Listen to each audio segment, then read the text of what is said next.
Apresentação Mônica Cristi. Programa Mulher Brasileira. Entrevista.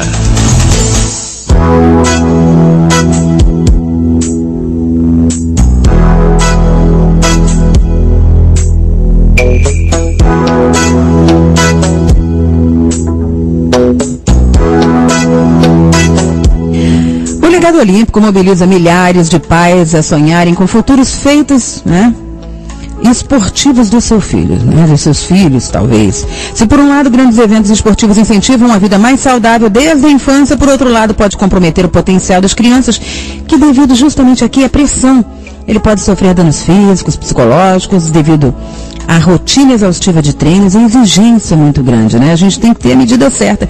Portanto, esse desejo súbito de atleta olímpico requer bastante atenção, principalmente aos pais aí que tem que ter muito juizinho nesse coquinho aí. E para falar e comentar sobre o assunto, eu vou conversar com a cardiologista e membro da Sociedade Brasileira de Arritmias Cardíacas, a SOBRAC, a doutora Martina Battistini. Bom dia, bem-vinda ao programa Mulher Brasileira e muito obrigada por atender nosso convite para falar desse assunto, doutora. Bom dia, Mônica, bom dia a todos os ouvintes. Doutora, a gente tem visto aí que tem tido uma empolgação, por ocasião aí dos Jogos Olímpicos. Todo mundo quer virar atleta do dia para a noite, quer que os filhos sejam atletas. Qualquer atividade física, ela pode ser feita assim ou ela apresenta riscos? Quer dizer, eu digo assim, se apresenta riscos, quais assim, para homens, mulheres, crianças, adolescentes, porque deu uma febre em todo mundo querer virar atleta olímpico, não? Exatamente. Essa época de Olimpíada, todo mundo se motiva mais a fazer atividade física, E colocar os filhos em algum esporte.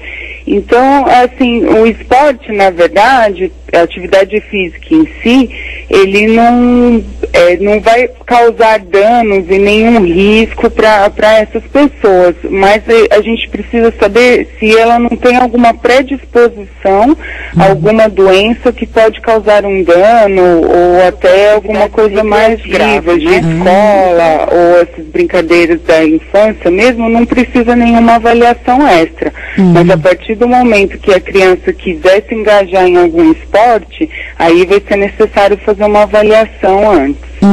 Mesmo porque é uma avaliação bem minuciosa com um especialista, porque às vezes os pais não observam, deixam a criança brincando, e a gente vê que tem nas crianças mesmo. A gente mesmo, olhando um sobrinho brincar, vê a outra criança que às vezes tem um fôlego mais curto, ou tem alguma dificuldade, e os pais não reparam isso, Acham que é normal. Exatamente, isso é importante, porque às vezes um cansaço excessivo, além do que você espera para aquela atividade, ou muito diferente, por exemplo, dos outros coleguinhas, é importante que seja investigado realmente.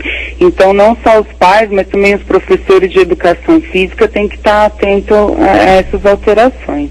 Porque também tem isso, professor de educação física que exige, quer que a criança, porque a criança não tem nenhum atestado, que normalmente as escolas, a maioria não exige esse atestado para a criança, Exato. E aí a criança vai, de repente tem alguma coisa congênita, sei lá. Exatamente. E pode vir. Agora, que tipo de avaliação deve ser feita, que os pais devem ficar atentos e solicitar ao médico, ou levá-lo a esse médico especialista, para avaliar? Ele diz o que quer que a criança vai fazer, por exemplo. Eu quero pôr meu filho no judô. Aí ele vai fazer uma avaliação de acordo com aquilo ou não? Olha, eu quero uma geral para poder descartar qualquer problema. Como é que é? Na verdade, a avaliação independe do tipo de esporte, a partir do momento que você quer que o seu filho faça uma atividade ou uma competição, que ele vai realmente passar a competir, ter treino mais intensos, qualquer tipo de esporte. Então, consiste numa área clínica bem feita, que vai incluir dados, isso como a gente falou, um cansaço excessivo, às vezes fica roxinho quando faz alguma atividade física, algum histórico de palpitação, um aumento dos batimentos, vão ser minuciosamente verificados, vai ser feito um exame físico da criança para ver se não tem nenhuma alteração e um eletrocardiograma, porque existe algumas arritmias que só com história e exame físico a gente não vai conseguir identificar, e é realmente o eletrocardiograma que vai nos mostrar essa alteração. Sim, então tem que realmente ir no especialista para poder dar uma geralzinha na criança. E essas atividades, doutora, a gente fica pensando aqui, porque existem atividades na academia, por exemplo.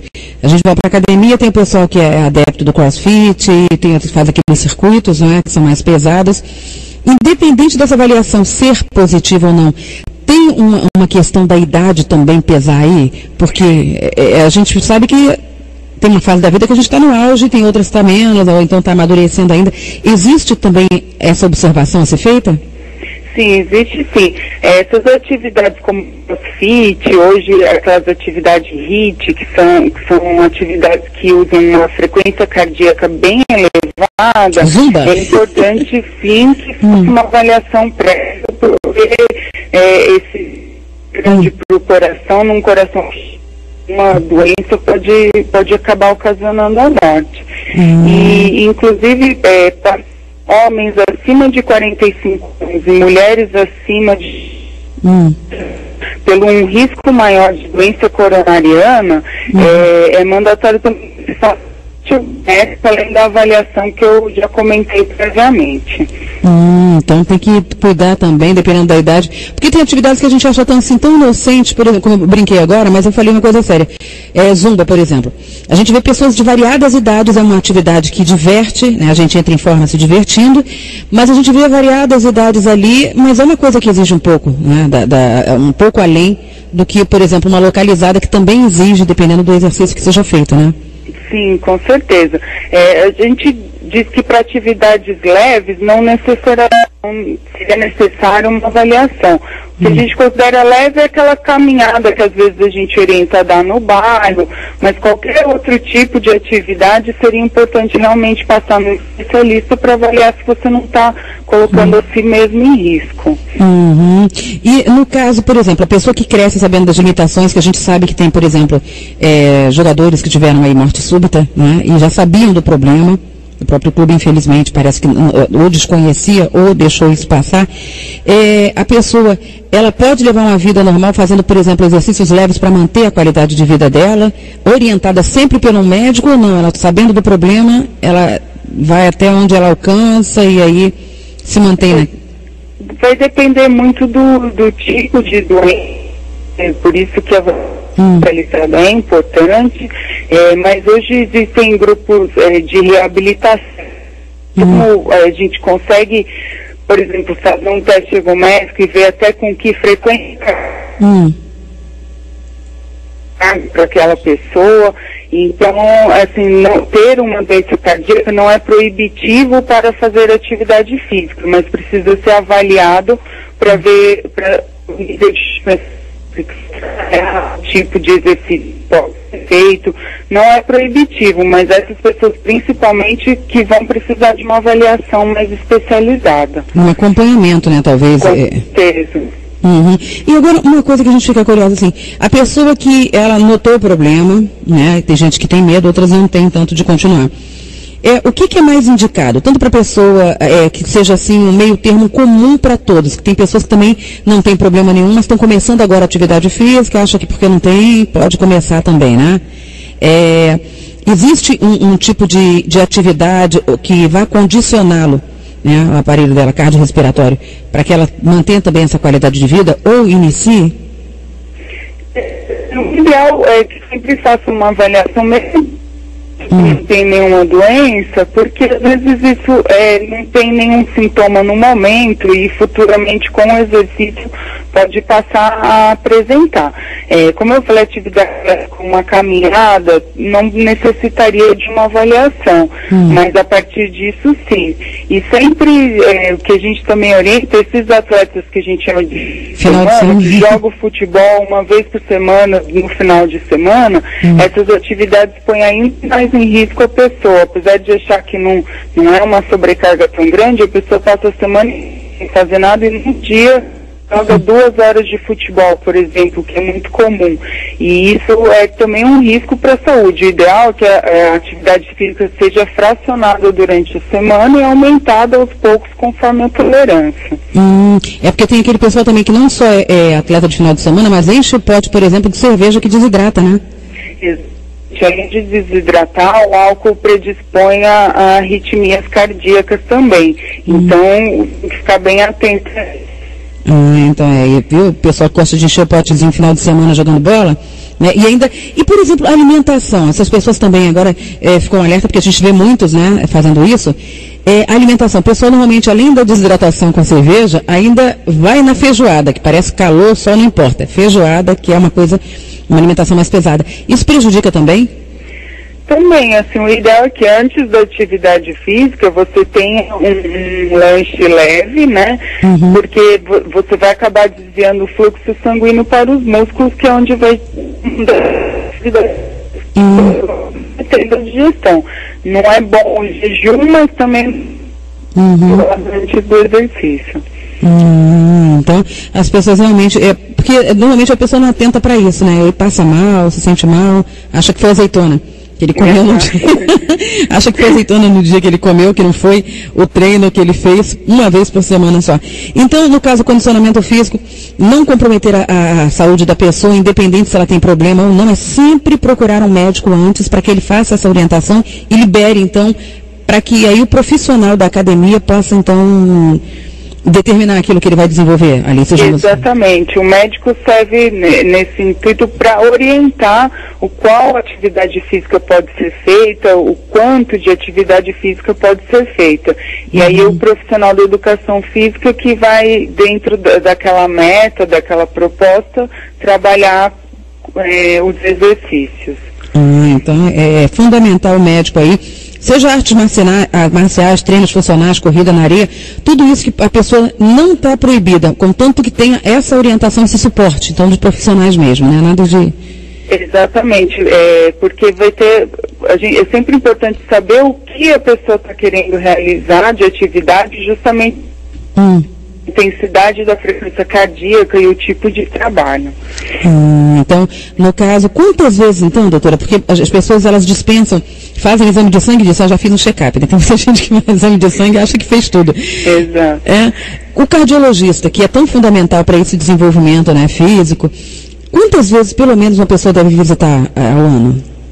E se a pessoa não tem nenhuma doença cardíaca conhecida, não tem fatores de risco como pressão alta, diabetes, ou algum histórico familiar de doença cardíaca, normalmente uma vez por ano. Uma vez por ano, então... Isso a partir dos 30 anos. Se tiver uma doença, aí realmente vai variar de caso a caso, dependendo se essa doença ou não. Dependendo do tipo de doença também. Isso é importante mesmo. Então, visitar o médico pelo menos uma vez por semana. Isso aí tem que ser uma pessoa com mania de doença. Mas uma vez ao ano pelo menos, e check-up mensal, exame de sangue. Gente, dar uma geral mesmo em vários especialistas, então fazer isso com antecedência. Se for no serviço público, quem desfruta de um plano de saúde, melhor ainda, porque aí pode aproximar os exames aí para fazer o acompanhamento. Mas sempre antes de desenvolver qualquer atividade física, então, procurar um especialista e depois se remeter à academia, então, né? Exatamente, para realmente não colocar a saúde em risco. E a senhora teria um site, um e-mail, um telefone para deixar para a gente, doutora? Poderia? Poderia estar em contato pelo site da Sociedade Brasileira de Arritmias Cardíacas mesmo, que tem todos os contatos. Que beleza. Aí as pessoas podem ir lá nos links tirar suas dúvidas. Então é www.sobrac.org. Isso, exatamente. Lá nós também temos uma página no Facebook que sempre publica orientações sobre atividade física, quando precisar um cardiologista e algumas orientações sobre as arritmias cardíacas. Que ótimo. Doutora Martina Battistini, muitíssimo obrigada, agradeço imensamente a sua participação, espero poder contar com a senhora outras vezes aqui para a gente continuar esclarecendo os ouvintes aí sobre vários nuances aí na saúde do coração, e para poder manter qualidade de vida. Desejo um excelente dia, uma semana maravilhosa e uma próxima oportunidade aí espero poder ter. Muito obrigado, Mônica. Um bom dia para vocês e para todos os ouvintes. Muito obrigada. Gente, conversei aqui com a doutora Martina Battistini, que é cardiologista e membro da Sociedade Brasileira de Arritmias Cardíacas, www.sobrac.org, também no Facebook. Se informe